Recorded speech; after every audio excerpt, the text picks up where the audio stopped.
அண்ணா. ஹே வாங்க வாங்க, நீங்க ஷாலினி ஃப்ரெண்டு தானே? ஆமாண்ணா. நல்லா இருக்கீங்களா அண்ணா? நான் நல்லா இருக்கேம்மா, நீங்க நல்லா இருக்கீங்களா? நல்லா இருக்கேன். இருங்க ஷாலினியை கூப்பிடுறேன்.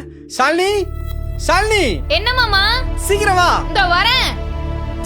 ஆடி அசைஞ்சு வருவா, சீக்கிரம் வா.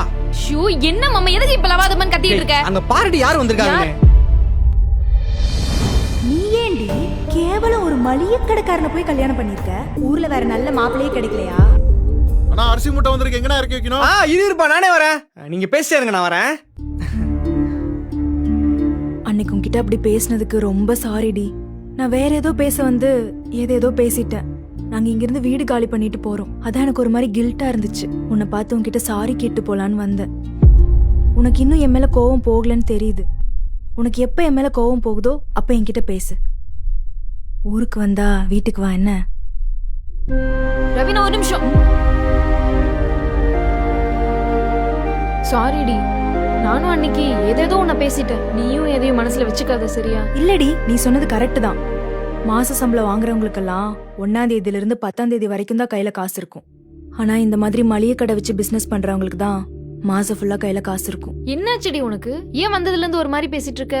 ஏதாச்சும் பிரச்சனையா? சொல்லு ரவினா, ஏதாச்சும் பிரச்சனையா? அவருக்கு திடீர்னு வேலை போயிருச்சுடி. 4 மாசமா வீட்ல ஒரே கஷ்டம். என்னடி சொல்ற? என்னத்த சொல்ல, எல்லாம் தலையெழுத்து.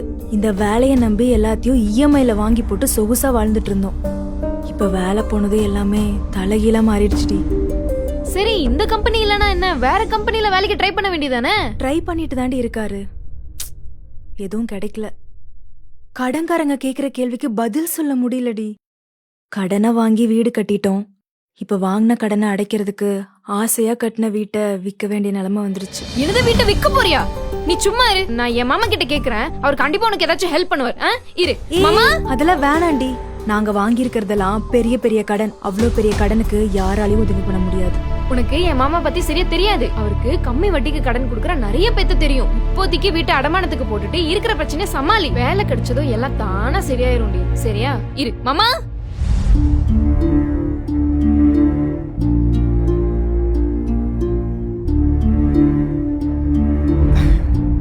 நீங்க கவலைப்படாதீங்க, எனக்கு தெரிஞ்ச ஒருத்தர் இருக்காரு. அவர் இந்த மாதிரி விஷயத்துக்குலாம் நிறைய ஹெல்ப் பண்ணுவாரு. ஒரு நிமிஷம் இருங்க, இதுல ஒரு நம்பர் இருக்கு. நீங்க கால் பண்ணி என் பேர் சொல்லுங்க, அவர் பாத்துப்பாரு.